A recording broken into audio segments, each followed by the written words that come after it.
திருக்குறள் அதிகாரம் 49 காலம் அறிதல். குறள் 481.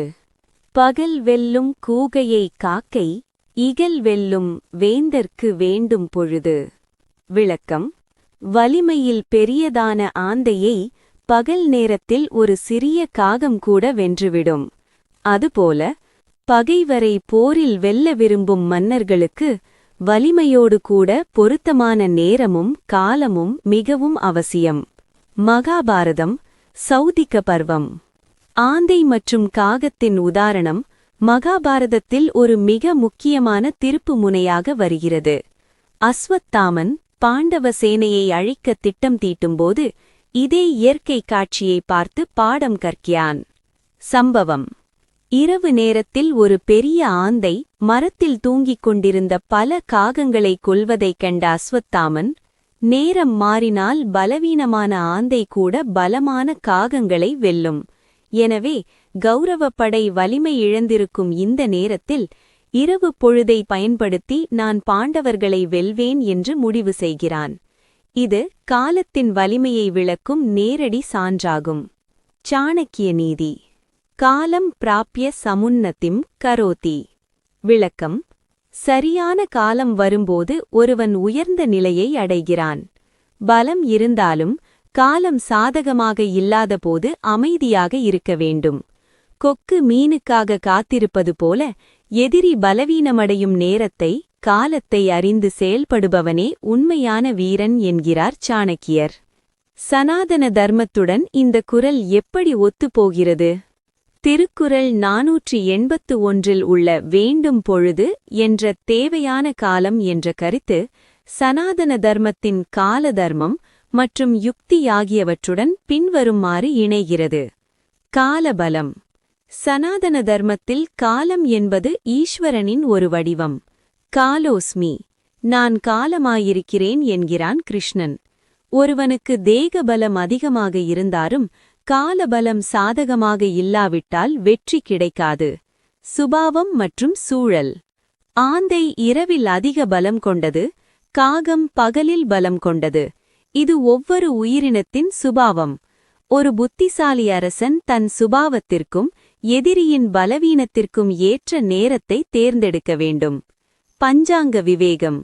பண்டைய இந்தியாவில் மன்னர்கள் போருக்குச் செல்லும் முன் சுப முகூர்த்தம் மற்றும் கிரக நிலைகளை ஆராய்ந்தனர். இது வெறும் நம்பிக்கை மட்டுமல்ல, இயற்கையின் சக்திகள் எப்போது தனக்கு சாதகமாக இருக்கும் என்பதை காலம் அறிந்து செய்யும் செயலாகும். குறள் 482. பருவத்தோடு ஒட்ட ஒழுகல் திருவினை தீராமை ஆர்க்கும் கயிறு. விளக்கம்: தகுந்த காலத்தோடு பருவம் பொருந்தி செயல்படுவது என்பது நிலையில்லாத செல்வத்தை ஒருவனை விட்டு அகன்று விடாமல் இருக்க கட்டிப்போடும் கயிறாகும். காலமறிந்து செயல்படுபவனிடம் செல்வம் நிலைத்து நிற்கும். மகாபாரதம் சாந்தி பர்வம். கால யுக்தம் கிருதம் காரியம் சித்திம் கச்சதி பாரத அநாலஸ்யஷ்ச தக்ஷஷ்ச ஸ்ரீயம் அக்னோதி புஷ்கலாம். விளக்கம்: காலத்தோடு பொருந்தி செய்யப்படும் காரியமே வெற்றியை அடையும். சோம்பலின்றி காலத்தின் அருமையறிந்து செயல்படுபவனே நிலையான செல்வத்தை, ஸ்ரீயமை அடைகிறான். இது வள்ளுவர் கூறும் திருவினை தீராமை ஆர்க்கும் கயிறு என்ற தத்துவத்திற்குச் சான்றாகும். விஷ்ணு புராணம். லக்ஷ்மி கடாட்சம். மகாலட்சுமி ஒருவரிடம் தங்குவதற்கான காரணங்களை விளக்கும்போது காலநிஷ்டை என்ற கருத்து வலியுறுத்தப்படுகிறது. கருத்து: யார் ஒருவர் காலத்தின் மதிப்பறிந்து அந்தந்த நேரத்தில் செய்ய வேண்டிய தர்மங்களையும் கடமைகளையும் பருவத்தோடு ஒட்ட தவறாமல் செய்கிறாரோ அவரிடம் லக்ஷ்மி தேவி ஸ்திர லக்ஷ்மியாக வாசம் செய்கிறாள். காலத்தை மதிக்காதவரிடம் செல்வம் சஞ்சல லக்ஷ்மியாக மாறி விரைவில் நீங்கிவிடும். 4. சனாதன தர்மத்துடன் இந்த குறள் எப்படி ஒத்துப்போகிறது? திருக்குறள் 482 உள்ள பருவத்தோடு ஒட்ட ஒழுகல், அதாவது காலத்தோடு பொருந்துதல் என்ற கருத்து சனாதன தர்மத்தின் ரிதம் மற்றும் கர்ம விபாகம் ஆகிய தத்துவங்களுடன் பின்வருமாறு இணைகிறது. காலச்சக்கரம், வீல் ஆஃப் டைம். இயற்கை ஒரு குறிப்பிட்ட கால வரிசைப்படி இயங்குகிறது. விவசாயி சரியான பருவத்தில் விதைத்தால் மட்டுமே பலன் கிடைக்கும். அதுபோல வாழ்வின் ஒவ்வொரு கட்டத்திலும் மாணவ பருவம், இல்லற பருவம் செய்ய வேண்டியதை அந்தந்த காலத்தில் செய்பவனுக்கே திரு என்கிற செல்வம், வெற்றி கிட்டும். ஆர்க்கும் கயிறு. செல்வம் என்பது இயல்பிலேயே ஓரிடத்தில் தங்கும் தன்மை அற்றது, சஞ்சலம். ஆனால் கால மேலாண்மை என்னும் கயிறு அந்த செல்வத்தை ஒருவனிடம் நிலைக்கச் செய்கிறது. தர்மமும் காலமும். சனாதன தர்மத்தில் நித்திய கர்மங்கள் என்று உண்டு. காலை, மதியம், மாலை செய்ய வேண்டிய கடமைகள். இந்த கால ஒழுக்கத்தை கடைபிடிப்பவன் தன் வாழ்க்கையை தானே கட்டுப்படுத்துகிறான். அத்தகைய ஒழுக்கமே அவனை தோல்வியிலிருந்து காக்கும் கயிறாக அமைகிறது. ஒழுக்கமே அவனை மனிதனாக மாற்றுகிறது. குறள் 483. அருவினை என்ப உளவோ கருவியான் காலமறிந்து செய்யின். விளக்கம். ஒரு காரியத்தை முடிப்பதற்குத் தேவையான கருவிகளோடும், அதாவது பலம் அல்லது துணை, அதற்கு பொருத்தமான காலத்தோடும் பொருந்தி செய்தால் ஒருவனால் செய்ய முடியாத கடினமான செயல் அருவினை என்று உலகில் எதுவுமே இருக்காது. பகவத்கீதை. அதிஷ்டானம் ததா கர்த்தா கரணம் ச ப்ருதக் விதாம் விவிதாஸ்ச ப்ருதக் சேஷ்டா தெய்வம் சைவாத்ர பஞ்சமம். விளக்கம். ஒரு செயல் வெற்றி பெற 5 காரணங்கள் அவசியம். 1. இடம். 2. செய்பவன். 3. கருவிகள், அதாவது கரணம். 4. முயற்சி. 5. தெய்வம், காலம் அல்லது விதி. இதில் கரணம் என்பது வள்ளுவர் கூறும் கருவியையும், தெய்வம் என்பது பெரும்பாலும் சாதகமான காலத்தையும் குறிக்கும். இவை கூடி வரும்போது எத்தகைய கடினமான செயலையும் சாதிக்கலாம் என்பது கீதையின் சாரம். ராமாயணம். சுந்தரகாண்டம். அனுமன் இலங்கைக்குச் சென்று சீதையை கண்டறியும்போது அவர் காலம் மற்றும் கருவி, அதாவது உபாயம் ஆகிய இரண்டையும் எவ்வாறு பயன்படுத்தினார் என்பது நுட்பமாக விவரிக்கப்படுகிறது. கருத்து. அனுமனுக்கு தன் வலிமை என்ற கருவி இருந்தது. இருப்பினும் அவர் இரவில் இலங்கை நகருக்குள் நுழைந்தது காலமறிந்து செய்த செயலாகும். சரியான நேரத்தில் சரியான உபாயத்தை கையாண்டதால் அதுவரை எவராலும் செய்ய முடியாத அருவினை என்ற இலங்கை விஜயத்தை அனுமன் வெற்றிகரமாக முடித்தார். சனாதன தர்மத்துடன் இந்த குறள் எப்படி ஒத்துப்போகிறது?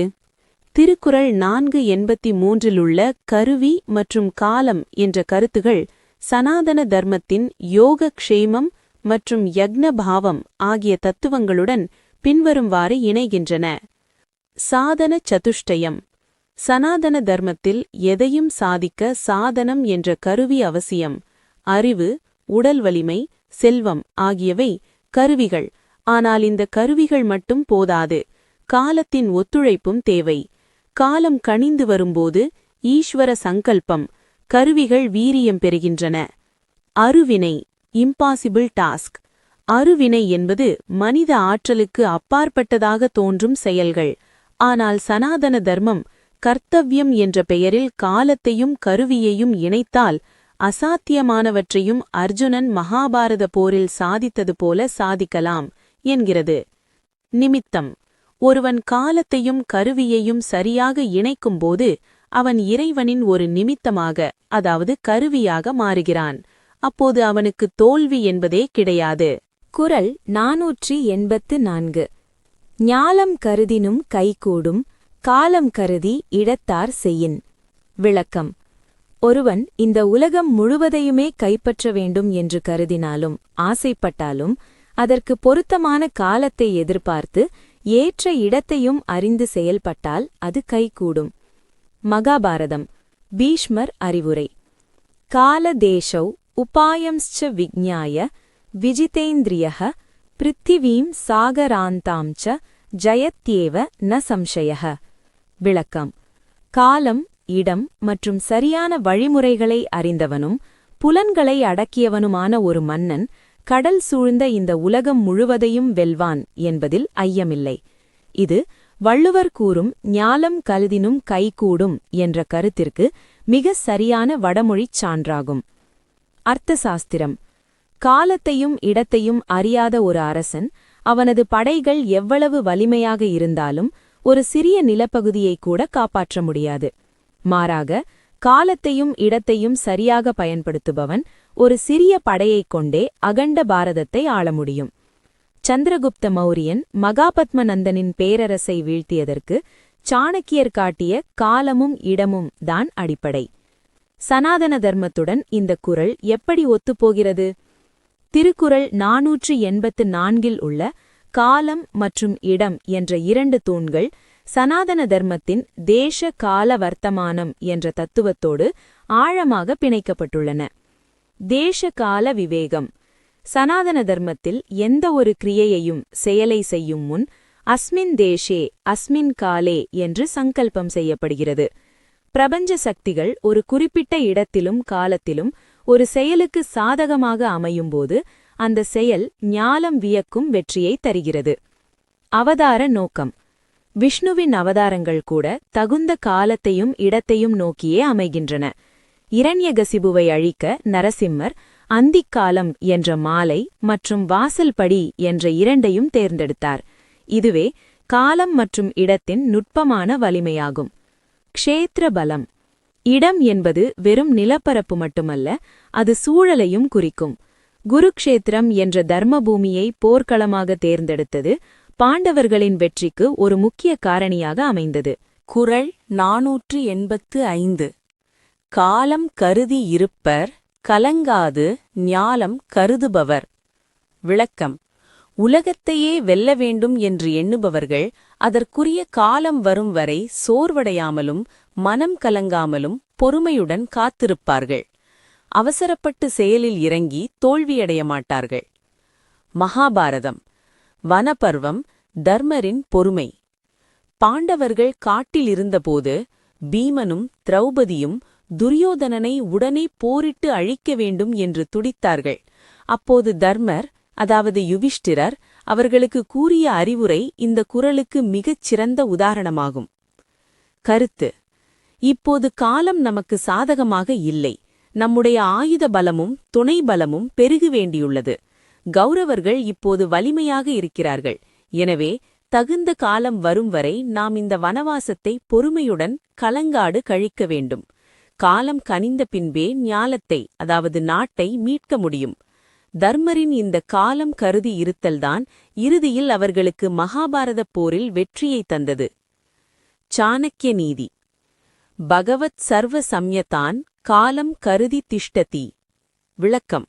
ஒரு கொக்கு எப்படி மீன் வரும் வரை அசையாமல் ஒற்றைக்காலில் நின்று காத்திருக்குமோ, அதுபோல அறிஞன் தன் இலக்கை அடைய தகுந்த காலம் வரும் வரை தன் புலன்களையும் ஆவேசத்தையும் அடக்கி பொறுமையோடு காத்திருக்க வேண்டும்.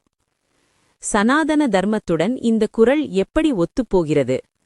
திருக்குறள் 485 உள்ள கலங்காது இருத்தல், அதாவது பதற்றமின்றி காத்திருத்தல் என்ற கருத்து சனாதன தர்மத்தின் திதிக்ஷா மற்றும் தார்மீக பொறுமை ஆகியவற்றுடன் பின்வருமாறு இணைகிறது. திதிக்ஷா, ஃபோர்பியரன்ஸ். வேதாந்தத்தில் திதிக்ஷா என்பது இன்ப துன்பங்களையும் காலதாமதத்தையும் மனம் கலங்காமல் ஏற்கும் பண்பாகும். உலகை வெல்ல நினைப்பவனுக்கு இந்த மன உறுதி மிக அவசியம். அவசரப்பட்டு செயலில் இறங்கி தோல்வியடைய மாட்டான். தவம், பெனன்ஸ். காத்திருத்தல் என்பதே ஒரு வகையான தவம்தான். சனாதன தர்மத்தில் அசுரர்களோ அல்லது தேவர்களோ ஒரு வரத்தைப் பெற பல ஆண்டுகள் காத்திருந்து தவம் செய்வார்கள். அந்த பொறுமையே அவர்களுக்கு ஞாலத்தை ஆளும் வல்லமையை தருகிறது. சத்வகுணம். அவசரமும் ஆத்திரமும் ரஜோகுணத்தின் வெளிப்பாடுகள். ஆனால் காலம் கருதி இருத்தல் என்பது சத்வகுணத்தின் அடையாளம். நிதானமான புத்தி கொண்டவர்களுக்கே காலம் வழிவிடும். குறள் 486. ஊக்கமுடையான் ஒடுக்கம் பொருதகர் தாக்குர்க்குப் பேரும் தகைத்து. விளக்கம்.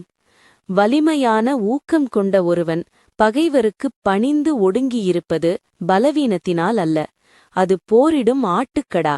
தகர் தன் எதிரியை வேகமாக தாக்குவதற்காக சில அடிகள் பின்வாங்குவதைப் போன்ற ஒரு தற்காப்பு உத்தியாகும்.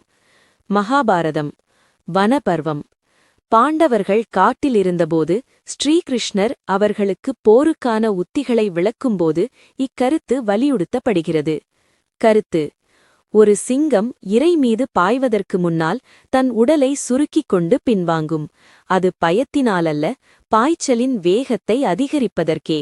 மகாபாரதத்தில் கிருஷ்ணர் ஜராசந்தனை நேரடியாக எதிர்க்காமல் மதுராவை விட்டு வெளியேறி துவாரகைக்குச் சென்றது ஒடுக்கம். பின்னாளில் பீமனைக் கொண்டு அவனை வீழ்த்துவதற்கான ஒரு தந்திரமான பின்வாங்கலாகும். இதுவே தாக்குவதற்கு பேருந்தகைமை. சாணக்கிய நீதி.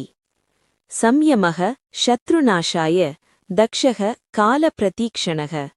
விளக்கம்: பகைவனை அழிக்க விரும்புபவன் காலம் வரும் வரை தன்னை அடக்கிக் கொள்ள வேண்டும். சம்யமக. இது ஒரு வில்லில் அம்பை பின்னோக்கி இழுப்பதை போன்றது. எவ்வளவு அதிகமாக பின்னோக்கி இழுக்கிறோமோ அவ்வளவு வேகமாக அம்பு பாயும். சனாதன தர்மத்துடன் இந்த குறள் எப்படி ஒத்துப்போகிறது? திருக்குறள் 486 உள்ள ஒடுக்கம் மற்றும் பேருந்தகைத்து என்ற கருத்துகள் சனாதன தர்மத்தின் யுக்தி மற்றும் சாமர்த்தியம் ஆகியவற்றுடன் பின்வருமாறு இணைகின்றன. நிமித்த பின்வாங்கல், ஸ்ட்ராட்டஜிக் ரிட்ரீட். சனாதன தர்மத்தில் இது யானம் எனப்படும்.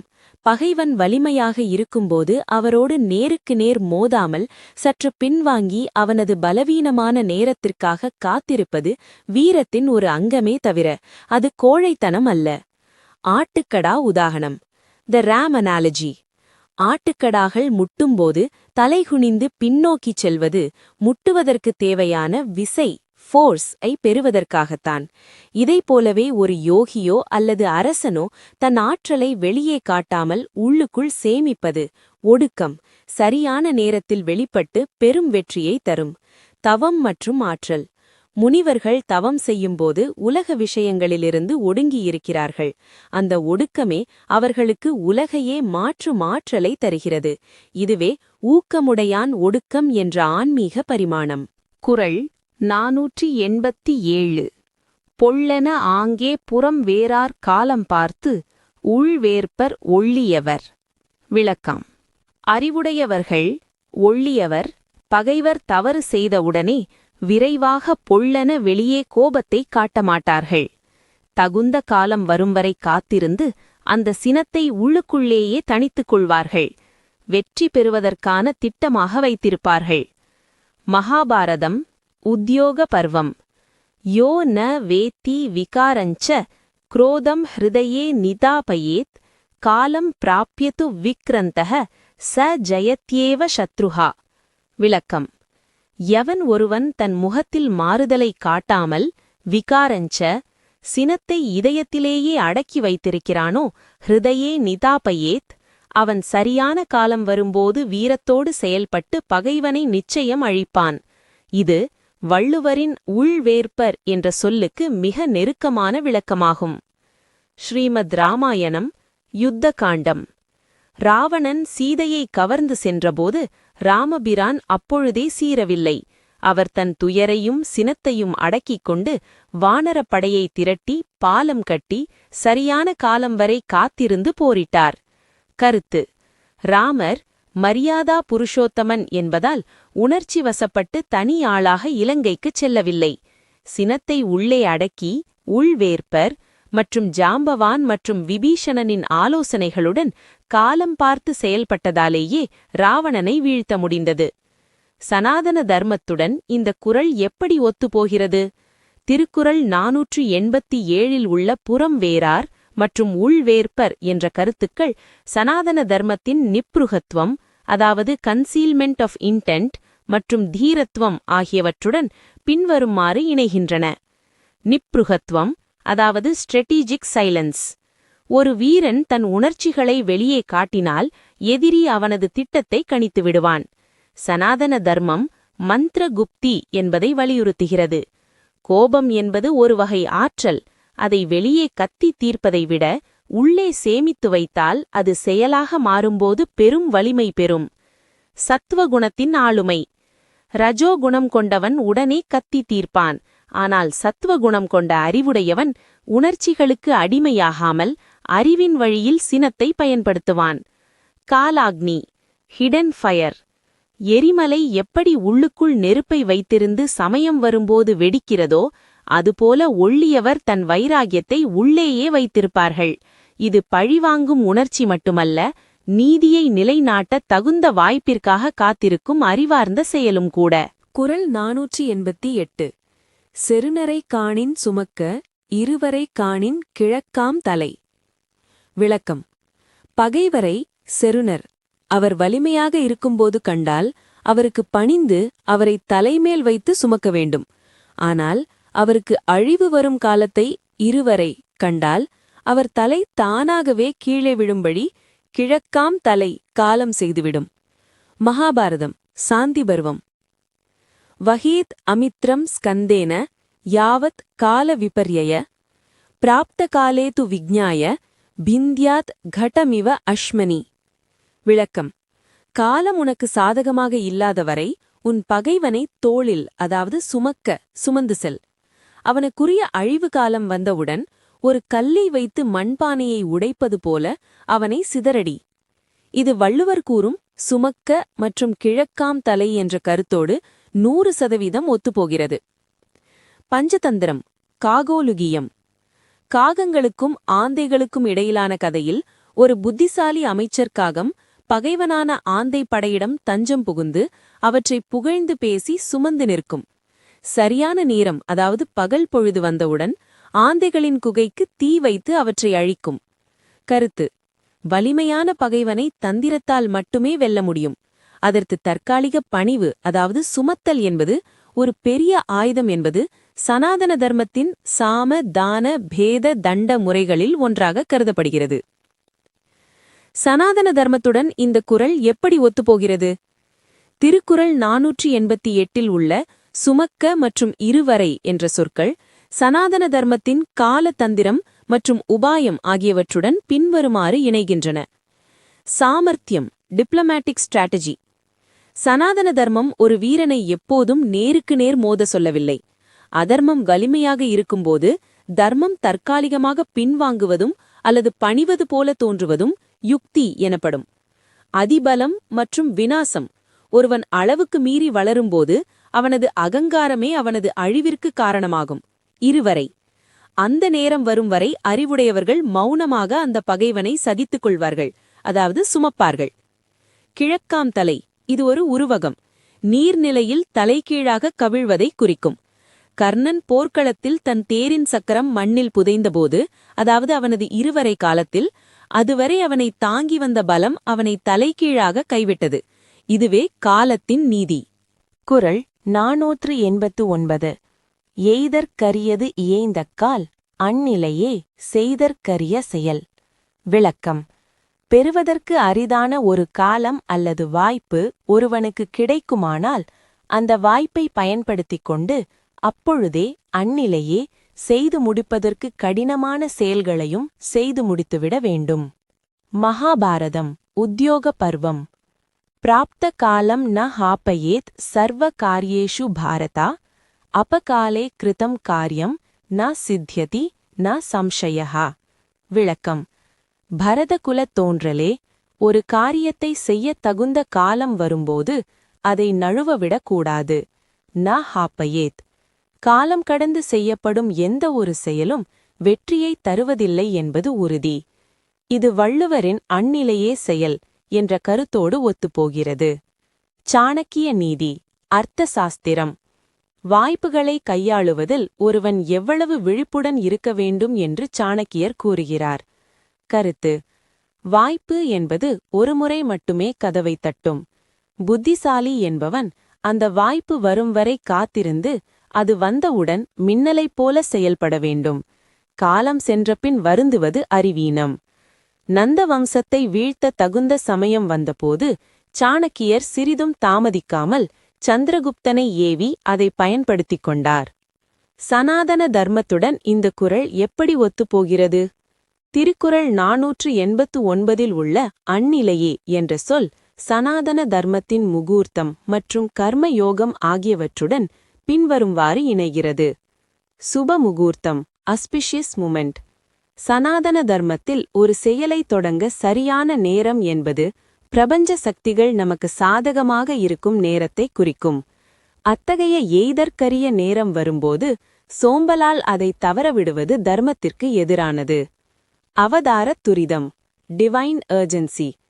நரசிம்ம அவதாரத்தில் பிரக்யாதனின் வாக்கை மெய்ப்பிக்க தூணிலிருந்து வெளிப்பட்ட அந்த வினாடியே இரண்யனை அழித்தார் இறைவன். காலம் கனிந்த அந்த தருணத்தை தவறவிட்டால் அதர்மம் மீண்டும் தலைதூக்கிவிடும். அருள் வாய்ப்பு. ஆன்மீக ரீதியாக மனித பிறவி எடுப்பதே ஒரு எய்தற்கரிய வாய்ப்பு.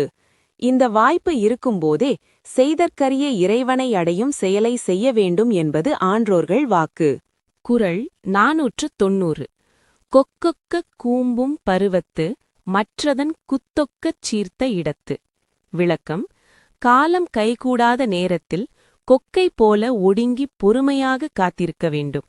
ஆனால் காலம் கனிந்து வாய்ப்பு வரும்போது அந்த கொக்கு தன் இரையை தப்பாமல் குத்துவது போல விரைவாகவும் துல்லியமாகவும் அந்த செயலை செய்து முடிக்க வேண்டும். மகாபாரதம் சாந்தி பர்வம். பகவத்ஸ சிந்தையேத் அர்த்தான் சிம்ஹவச்ச பராக்கிரமேத் விருகவச்ச அவலும்பேத சசவச்ச வினிஷ்பதேத். விளக்கம்: ஒருவன் கொக்கை போல தன் இலக்கை பற்றி சிந்திக்க வேண்டும், பொறுமையுடன் காத்திருக்க வேண்டும். சிங்கம் பாய்வடை போல தன் வீரத்தை காட்ட வேண்டும். ஓநாய் தன் இரையை கவ்வுடது போல துல்லியமாக செயல்பட வேண்டும். இது வள்ளுவர் கூறும் கொக்கின் காத்திருப்பையும் அதன் குத்தையும் அப்படியே பிரதிபலிக்கிறது. சாணக்கிய நீதி பக்கம் பக்ஷி லக்ஷணம். சாணக்கியர் ஒரு மனிதன் பறவைகளிடமிருந்து கற்க வேண்டிய குணங்களில் ஒன்றாக இதை குறிப்பிடுகிறார். கருத்து: ஒருவன் தகுந்த காலம் வரை தன் புலன்களையும் ஆவேசத்தையும் அடக்கி கொக்கை போல நிற்க வேண்டும். பகவத் சர்வ சம்யதான்.